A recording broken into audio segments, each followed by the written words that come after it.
Καλησπέρα, καλώς ήρθατε.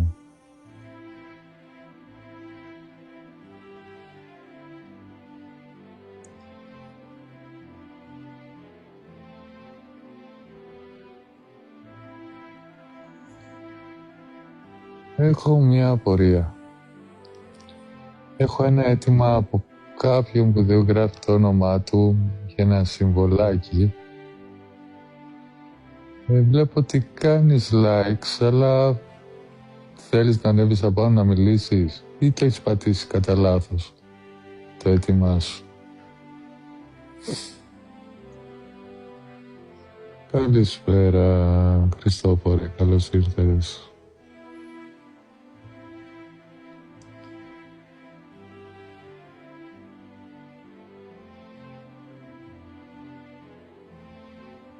Γεια σου, Τζέμ. Καλώς ήρθες. Πάμε απόψε να κάνουμε ένα live μέχρι πρωίας. Μαραθώνιο live, όπως λέω πάντα, για την ελεύθερη σκέψη. Δεν θα ανέβεις παράθυρο που είχες πει εχθές? Μπορείς?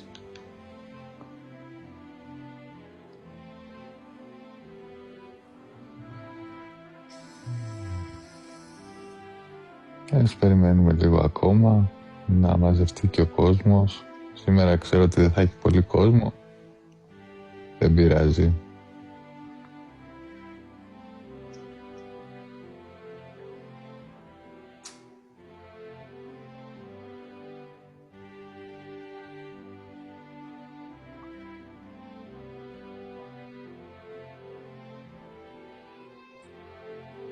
Γιατί θα μιλήσω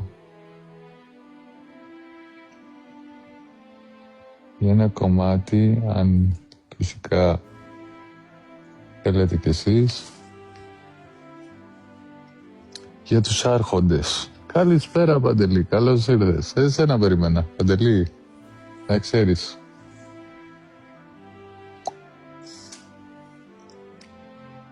Θα ξεκινήσω με μια ιστορία όπου ίσως την έχω επαναλάβει στο παρελθόν.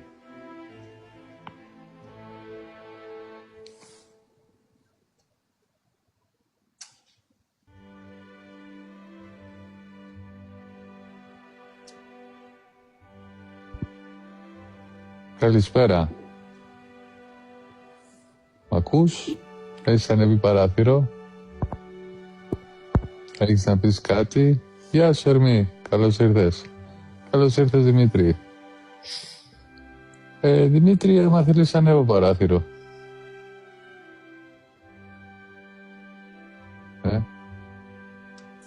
Είναι. Όποιος θέλει μπορεί να ανέβει παράθυρο.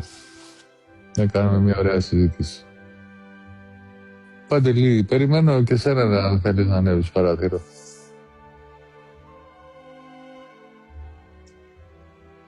Οκ. Όποιος θέλει κάνει έτοιμα και τον ανεβάζω.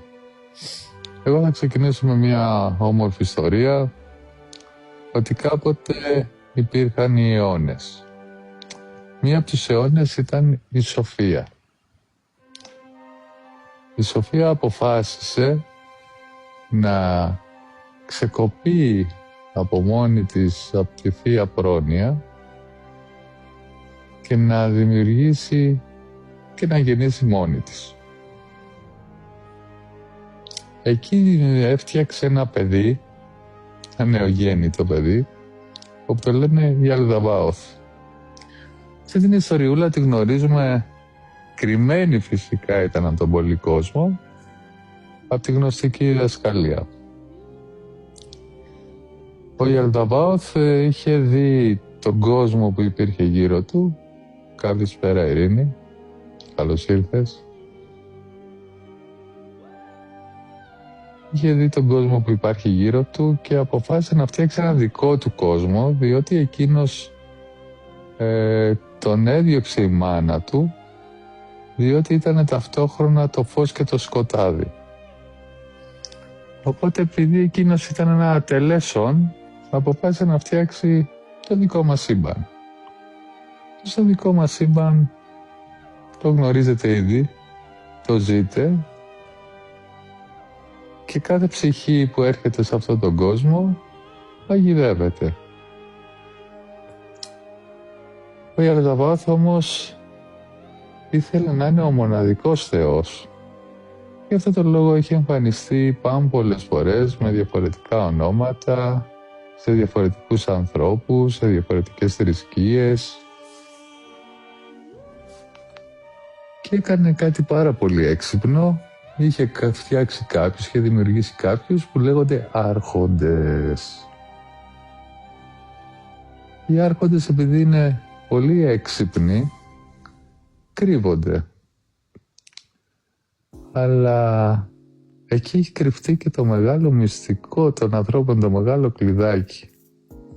Το μεγάλο κλειδάκι προέρχεται από τους ίδιους τους άρχοντες, όπου το έχουν κρύψει μέσα σας. Δεν είναι κάτι έξω από σας.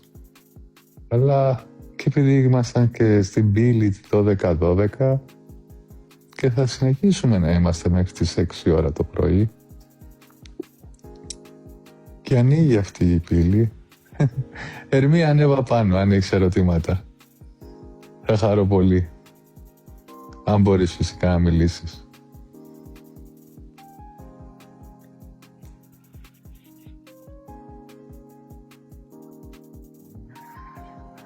Και τώρα ευχαριστώ πάρα πολύ, Παντελή, για τα υπέροχα δώρα σου, είμαι ευγνώμων. Και επειδή... είσαι έτοιμος. Πολύ ωραίο, ευχαριστώ πάρα πολύ. Είπαμε, σήμερα είναι για λίγους και εκλεκτούς στο live, γιατί όλοι οι υπόλοιποι σήμερα έχουν πάει να δούνε Νικολούλη, έχουν πάει να δούνε άλλα live. Λογικό είναι. Οπότε γι' αυτό τα λέω αυτά, να ξέρετε. Γι' αυτό. Όπου είναι οι άρχοντες αυτού του κόσμου. Οι άρχοντες αυτού του κόσμου έρχονται στη ζωή σου και τρέφονται από σένα, διότι εσύ έχεις μέσα σου, και επειδή όλα αυτά τα χρόνια σε όλες τις θρησκείες σε μαθαίνανε ότι αυτός που θα σε σώσει είναι κάποιος που είναι έξω από σένα, η γνωστική διδασκαλία έλεγε κάτι άλλο. Έχεις να κάνεις έναν πόλεμο και τον πόλεμο αυτόν έχεις να τον κάνεις μέσα σου. Δεν έχεις να τον κάνεις έξω από σένα. Αυτό που θα είναι μέσα σου και θα το πολεμήσεις, θα πρέπει να έχεις επίγνωση της κατάστασης. Και πώς θα έχεις επίγνωση? Όταν ο άρχοντας έρχεται και τρέφεται από το φόβο σου, έρχεται και τρέφεται από τη ζήλια σου, έρχεται και τρέφεται από την αμφιβολία σου, τρέφεται γιατί εσύ ακόμα είσαι αγκιστρωμένος στο παρελθόν, έρχεται μέσα από τις ίδιες τις σκέψεις σου δηλαδή και τα συναισθήματά σου. Ίσως τώρα αρχίζετε να καταλαβαίνετε λίγο ποιοι είναι οι άρχοντες. Εν ολίγης, οι άρχοντες είναι οι ίδιες σας οι σκέψεις που θεωρείτε ότι είναι δικές σας. Οι άρχοντες ίσως είναι η ίδια σας η εσωτερική φωνή. Και γι' αυτό πάρα πολλές φορές μπορεί να με ακούγατε να σας έλεγα επικεντρωθείτε στην ανάσα σας και αφήστε τις σκέψεις να περνάνε σαν νερό από μπροστά σας. Βλέπετε ότι οι άρχοντες ξέρουν τι κάνουν. Οι άρχοντες τρέφονται από προγράμματα όπου σας έχουν δημιουργήσει οι γονείς σας από τη στιγμή που γεννηθήκατε. Τώρα πώς τους πολεμάς αυτούς? Από την αρχή οι Έλληνες έλεγαν γνώρισε τον εαυτό σου, δηλαδή γνώθησε αυτόν. Πώς θα γνωρίσω τον εαυτό μου? Γιατί ποιος είμαι τώρα? Και επειδή σε κάποια μαθήματα που έχω κάνει σε κάποιους μαθητές που ήρθαν και το ζήτησαν οι ίδιοι για να κάνουν μαθήματα μαζί μου, άρχισα να τους δείχνω κάποιες τεχνικές όπου ξαφνικά ανακάλυψαν ότι μέσα τους υπάρχει ένας άλλος άνθρωπος. Μια άλλη πηγή είναι αυτό που έλεγα από την πρώτη στιγμή που ανέβηκα σε live. Ακουμπήστε την ψυχή σας. Φυσικά οι περισσότεροι εκεί έρχονται τα όρια, τα πνευματικά όρια του καθενός, εκεί έρχονται τα δόγματα, εκεί έρχονται μέχρι που κάποιος αντέχει. Μέχρι που αντέχεις να φτάσεις. Κάποιοι άλλοι υποστηρίζουν ότι ζούμε στο Matrix, ο Πλάτων υποστηρίζει ότι ζούμε μέσα σε μια σπηλιά και προσπαθούμε να σπάσουμε τα δεσμά μας, να βγούμε από αυτή τη σπηλιά και να βγούμε προς το φως. Δεν πάμε να βγούμε προς το φως, είμαστε ήδη φως και αυτό το φως είναι ήδη μέσα μας. Και αυτό μας θυμίζουν τα Χριστούγεννα. Αυτό μας θυμίζει ο κύκλος όπου συμβαίνει Χριστούγεννα, μετά Πάσχα, η έξοδος δηλαδή η Άνοιξη, μετά το καλοκαίρι, το φθινόπωρο και μετά μπαίνουμε σε αυτή τη διαδικασία. Καλησπέρα Γιώργο, καλώς ήρθες. Μετά μπαίνουμε πάλι σε αυτή τη διαδικασία, πάλι για να ξαναθυμηθούμε ότι είμαστε φως. Και επειδή εκεί πέρα κάπου κοντά 21 με 23 του μήνα είναι το ηλιοστάσιο, δηλαδή είναι μια πύλη ας πούμε που ανοίγει, ένα φως που σταματάει, αστρονομικά μπορεί να σταματάει θα είναι στις 21 του μήνα 11 το πρωί και 3 λεπτά αν θυμάμαι καλά, όπου ξεκινάει. Ευχαριστώ πάρα πολύ, Ειρήνη.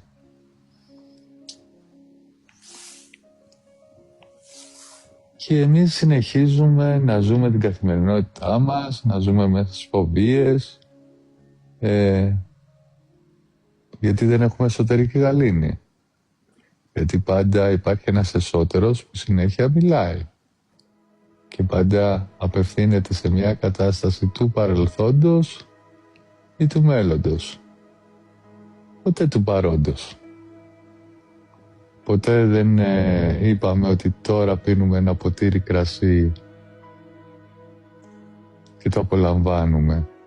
Απλά αν πίνουμε ένα ποτήρι κρασί ξεκινάμε να λέμε θυμάσαι τότε που είχαμε πάει διακοπές, ή πίνουμε ένα ποτήρι κρασί και λες τι ωραία θα ήταν να πηγαίναμε Χριστούγεννα Καλάβρητα. Λέω εγώ τώρα έτσι ένα σκεπτικό.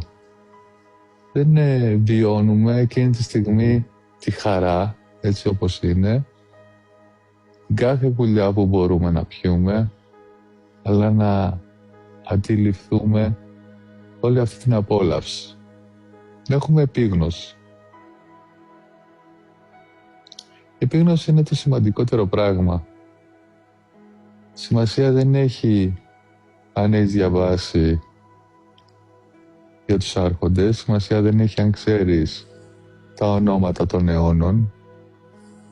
Σημασία δεν έχει αν ξέρεις τα πάντα απ' έξω, αν είσαι ένας παπαγάλος. Η μεγαλύτερη σημασία έχει να ελέγχεις τον εαυτό σου. Να έχεις εσωτερική γαλήνη. Να μην έχεις αυτό το πράσινο τέρας της ζήλιας που σε τρώει. Να μην έχεις φοβίες. Να μην αμφισβητείς τον εαυτό σου, να έχεις πίστη στον εαυτό σου. Και τώρα πώς μπορεί κάποιος να το κάνει αυτό? Τρόποι είναι πολλοί. Ένας από τους πιο δυνατούς τρόπους είναι ότι υπάρχει ο παρατηρήτης και το παρατηρούμενο. Και όταν μπαίνεις σε αυτή τη διαδικασία να παρατηρείς τη σκέψη σου και να αντιλαμβάνεσαι ότι αυτές οι σκέψεις δεν είσαι εσύ και ότι αυτό που μιλάει μέσα σου είναι ένας από τους άρχοντες όπου δεν θέλει να σε αφήσει να του ξεφύγεις, δηλαδή να του βγεις από το σπήλαιο του Πλάτων, διότι αν δεν έχετε καταλάβει, είστε δεμένοι στο σπήλαιο του Πλάτων, σε μια σπηλιά, και αυτή τη στιγμή έρχομαι και σας λέω, ξέρετε κάτι, πάμε να δούμε το φως που είναι έξω από τη σπηλιά, και οι πρώτοι που αντιδρούν είναι οι ίδιοι δεσμότες. Είναι οι ίδιοι δεσμότες, όπου είναι... Και ποιοι είναι αυτοί οι δεσμότες? Θα σας πω αμέσως. Είναι ο εργοδότης σου, είναι η γυναίκα σου, είναι ο άντρας σου, είναι ο πατέρας σου, η μάνα σου, η αδελφή σου, ο αδελφός σου, οι φίλοι σου. Όλοι αυτοί όπου νομίζουν ότι θέλουν το καλό σου. Και εσύ συνεχίζεις να λες, μα εγώ βγήκα και είδα ότι αυτό που ζείτε είναι μια ψευδαίσθηση. Και συνεχίζετε και το βιώνετε, αλλά δεν θέλετε να σας χαλάω χατηράκια, οπότε θέλετε να είμαι το καλό παιδί. Να κάνω πάντα αυτό που θέλουν οι άλλοι. Και πάλι είναι μια ψευδαίσθηση αυτό. Ακόμα και το καλό παιδί είναι ψευδαίσθηση, είναι παγίδα του ίδιου του συστήματος. Δεν είμαστε, ας αναρωτηθούμε γιατί είσαι εδώ και γιατί ξαφνικά εκεί που όλα έχεις μια ηρεμία, μια γαλήνη, σε ρωτάνε τι έχεις? Είμαι ήρεμος. Τι έχεις? Έχω εσωτερική γαλήνη. Τι έχεις? Είμαι μια χαρά, είμαι ευτυχισμένος μέσα μου, δεν χρειάζεται να γελάω και έξω μου. Οι άνθρωποι δεν μπορούν να το συνειδητοποιήσουν αυτό. Δεν μπορούν να συνειδητοποιήσουν ότι υπάρχουν στιγμές που δεν χρειάζεται να αγκιστρώνεσαι σε καμία σκέψη. Διότι κάθε σκέψη δημιουργεί ένα συναίσθημα και το κάθε συναίσθημα τότε τρέφεις άνετα έναν από τους άρχοντες. Όταν βρίσκεσαι σε κατάσταση όπου έχεις πιει αλκοόλ, πάλι τρέφεις έναν από τους άρχοντες. Ή έχεις πιει ναρκωτικά, πάλι τρέφεις έναν από τους άρχοντες.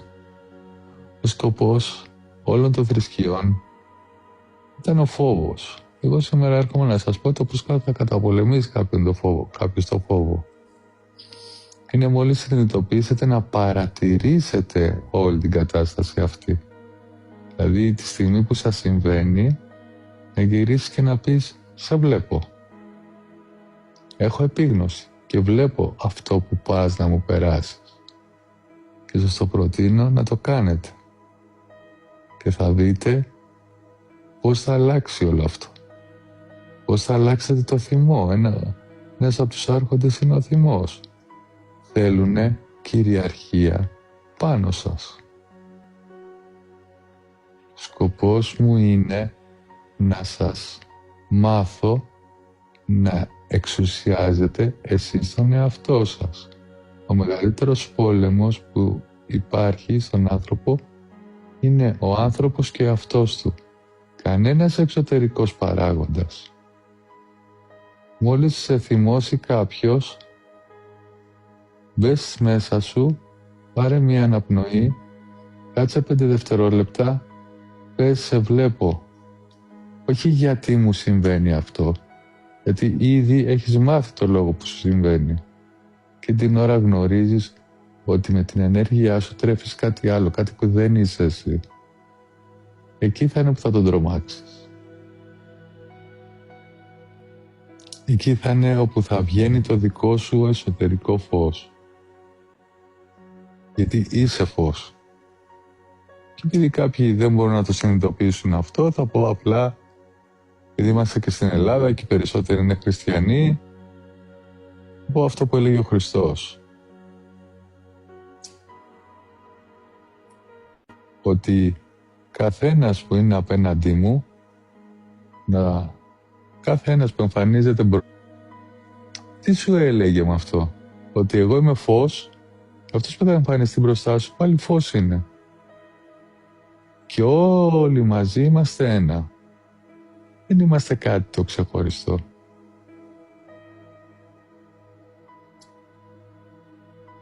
Κάπου εκεί ο άνθρωπος ακόμα και μετά από 2000... Καλησπέρα, ευχαριστώ Χρυσάνθη, είσαι με ευγνώμων. Κάπου εκεί οι άνθρωποι αναρωτιούνται ακόμα μέχρι και σήμερα, μετά από 2000 χρόνια. Ευχαριστώ Παντελή, που είσαι έτοιμος Παντελή, έτσι. Είσαι έτοιμος εδώ, λέω Παντελή.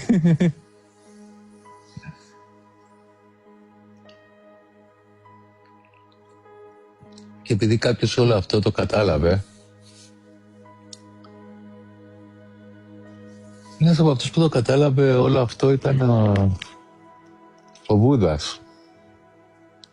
Ο Βούδας ήταν ένας πάρα πολύ πλούσιος, ένας πρίγκιπας, είχε ολόκληρο βασίλειο και ο πατέρας του δεν ήθελε ποτέ να μάθει ότι υπάρχει πόνος, ότι υπάρχει φτώχεια, ότι υπάρχουν όλα αυτά.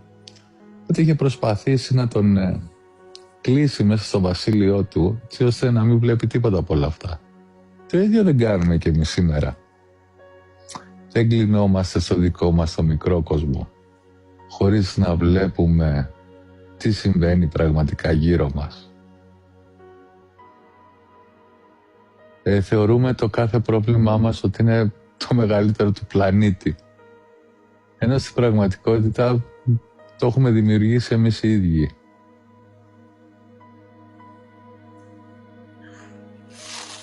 Και εδώ αναρωτιέμαι,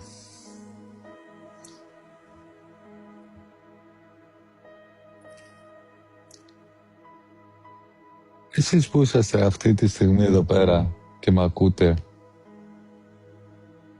μετά από τόσες εκπομπές που έχουμε κάνει, τόσα live, έχετε αλλάξει καθόλου? Τα που έχουμε πει τα έχετε προσπαθήσει να τα κάνετε πράξη? Γιατί από κάποιους ανθρώπους που ήρθαν κοντά μου και κάνουν μαθήματα, τις αλλαγές τις βλέπω, μιλάω μαζί τους, βλέπω αλλαγές όπου έχουν κάνει στη ζωή τους. Οι υπόλοιποι, τι έχετε κάνει από όλα αυτά που έχουμε πει τόσο καιρό? Έτσι, από περιέργεια. Ξέρετε, το να μιλάς και να βλέπεις κάποιους ανθρώπους ότι αλλάζουν είναι μεγάλη ευχαρίστηση, πραγματικά. Το να μιλάς και να λες σε ποιους μιλάω, γιατί με ακούνε, αν δεν κάνουν τίποτα από αυτά που λέω, αν δεν θέλουν πραγματικά να αλλάξουν τη ζωή τους. Τι κάνω, απλά μιλάω για ποιον? Ή απλά κάθονται και με ακούν για να περάσει η ώρα τους? Γιατί εγώ δεν μιλάω για να περάσει η ώρα σας. Ειλικρινά σας μιλάω. Ούτε ξεκίνησα να μιλάω για να με λέτε δάσκαλο. Να πάρω ένα τέτοιο τίτλο που είναι και βάρος κιόλας. Δεν το κάνω γι' αυτό. Εγώ για ένα λόγο το κάνω. Κάποτε συζητούσαμε πώς θα αλλάξει ο κόσμος. Και είδαμε ότι για να αλλάξει ο κόσμος πρέπει να αλλάξει ο κάθε άνθρωπος από μόνος του. Και αν αλλάξει ένας, θα αλλάξει και ο περίγυρός του. Και από εκεί και πέρα θα αλλάξουν ακόμα περισσότεροι. Αυτό θα αυξάνεται. Και όσο ο κόσμος αυξάνεται, τόσο και θα αλλάζει και ο κόσμος. Μη θα ανέβεις πάνω σήμερα ή θα έχεις εργασία και δεν θα μπορείς να μας μιλήσεις? Οπότε αυτός είναι ο τρόπος. Ηρεμίζουμε.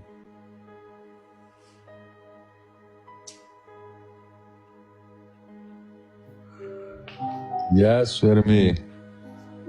Μια όμορφη καλημέρα. Μια όμορφη καλησπέρα. Λοιπόν, δεν ήθελα να ανεβώ επάνω για να μην χάσεις τη ροή. Δεν χάνω εγώ τη ροή ποτέ.